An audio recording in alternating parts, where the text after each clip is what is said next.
গত ক্লাসে আমরা বাস্তব সংখ্যা পড়তে গিয়ে মূলদ এবং অমূলদ সংখ্যা সম্পর্কে জেনেছি। আজকে আমরা অমূলদ সংখ্যার প্রমাণ কিভাবে করতে হয় সেই সম্পর্কে জানার চেষ্টা করব। আসসালামু আলাইকুম, আমি নাইম হাসান, আনসারি একাডেমিতে আপনাদের সবাইকে স্বাগত জানাচ্ছি। আমরা যদি অমূলদ সংখ্যার প্রমাণ করতে চাই তাহলে আমরা যে কোনো একটি অমূলদ সংখ্যাকে নিলাম √2। এখানে এই √2টাকে অমূলদ সংখ্যা আমরা প্রমাণ করব যে √2 একটি অমূলদ সংখ্যা। তো কিভাবে প্রমাণ করব? তো √2 যদি অমূলদ না হয় তাহলে আমরা এখানে √2কে ধরে নেব √2 একটি মূলদ সংখ্যা। ঠিক আছে, তো √2 মূলদ সংখ্যা ধরে নেওয়ার পরে আমরা তখন √2টাকে নিয়ে একটু খেলা করব। কিভাবে খেলা করব? তাহলে এই √2টাকে নিলাম, তাহলে এই যে √2 একটি মূলদ সংখ্যা যদি হয় তাহলে √2 ইকুয়াল টু ধরে নিলাম p/q। ঠিক আছে, √2 ইকুয়াল টু p/q।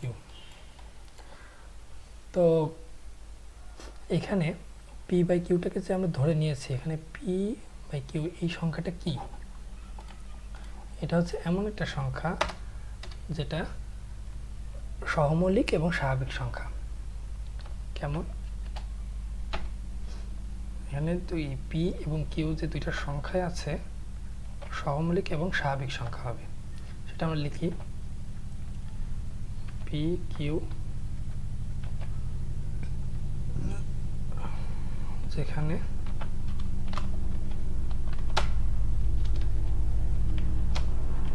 সহমৌলিক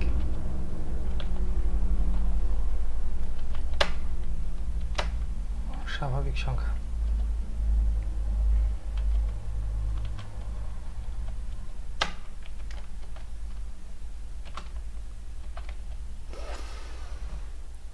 ঠিক আছে,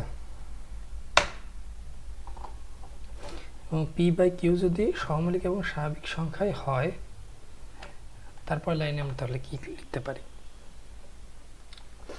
এখানে √2টাকে আমরা p/qকে যদি আমরা করে ফেলি, বর্গ করতে চাই, তাহলে কি হয়? উভয় পক্ষকে যদি আমরা বর্গ করি, এই √2 বর্গ করলাম স্কোয়ার, এটা তো গেল বাম পক্ষ। তাহলে আবার ডান পক্ষে কি আসে? p/q,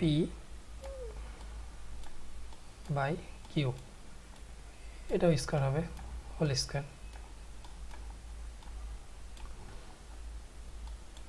এটা যদি স্কোয়ার হয় তাহলে এবার এই রুট আর এই স্কোয়ার এটা যদি উঠে যায় তাহলে কি হয়? এখানে শুধু 2 পড়ে থাকে, এখানে আসে p²/q²। ঠিক আছে, প্রমাণ করতে চাইলে আমরা এভাবে প্রমাণ করতে হবে। প্রথমে এটাকে √2কে একটা মূলদ সংখ্যা ধরে নিতে হবে, ধরে নেওয়ার পরে তখন এটাকে নেওয়ার পরে p/q আকারে প্রকাশ করতে হবে।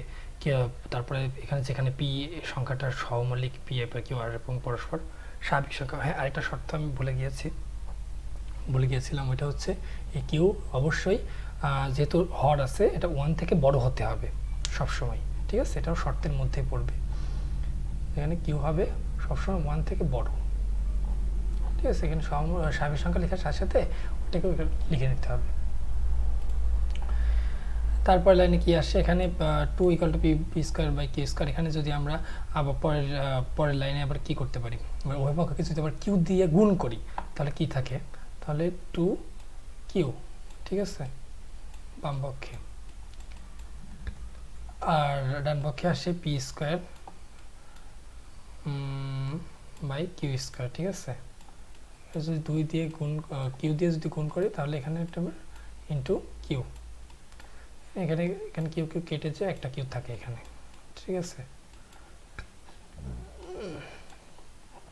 তাহলে নেক্সট লাইনটা আমরা লিখতে পারি যে 2q is equal to p²/q।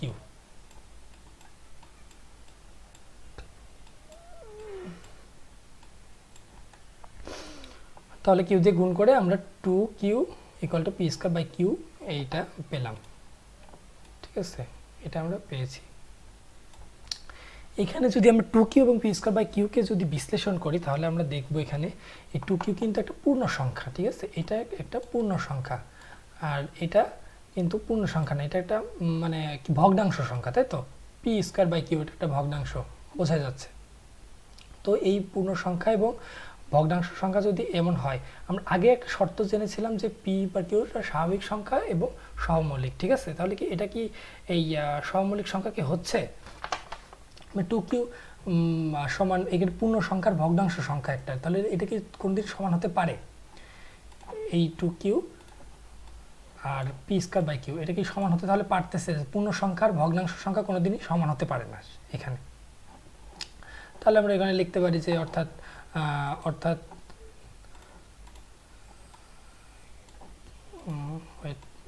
তাহলে এখানে 2q কোনদিনই সমান হতে পারে না। 2q is not equal to P square by Q. আমরা এতক্ষণ যে শর্তগুলো বললাম আর কি, যে কি বললাম এতক্ষণ, যে এখানে একটা পূর্ণ সংখ্যা এটা একটা ভগ্নাংশ সংখ্যা, এটা সমান হতে পারে না, এগুলোর মধ্যে আসবে। ঠিক আছে, তাহলে 2q is not equal to P square by Q এটা কোনোদিন সমান হতে পারে না। সমান না হলে তাহলে কি হবে? সমান না হলে তাহলে এই কি বলবো √2কে বা হচ্ছে এই প্রথম থেকে যদি √2কে পি বাই কিউ আকারে তাহলে প্রকাশ করা যাচ্ছে না। তাহলে তখন এটাকেও আমরা তখন বলতে পারি যে তাহলে 2√2কে পি বাই কিউ আকারেও তাহলে প্রকাশ করা যায় না, তাই তো। পি বাই কিউ আকারেও তাহলে প্রকাশ করা যাচ্ছে না, সেটা আমরা বড় করে নিই। ঠিক আছে, পি বাই কিউ আকারেও প্রকাশ করা যায় না। তাহলে যদি প্রকাশ করা নাই যায় তাহলে তখনই এটা হয়ে যাবে অমূলত সংখ্যা। তখন আমরা বলতে পারি অর্থাৎ √2 একটি কি সংখ্যা? অমূলত সংখ্যা। এখানে এভাবে ভালোভাবে লেখা যায় না, এই জন্য আমি ওয়ার্ডপ্রেসটা নিয়েছিলাম, ওয়ার্ডে লিখছিলাম। তাহলে এটা কি বলতে পারি? একটি অমূলত সংখ্যা, অমূলত সংখ্যা।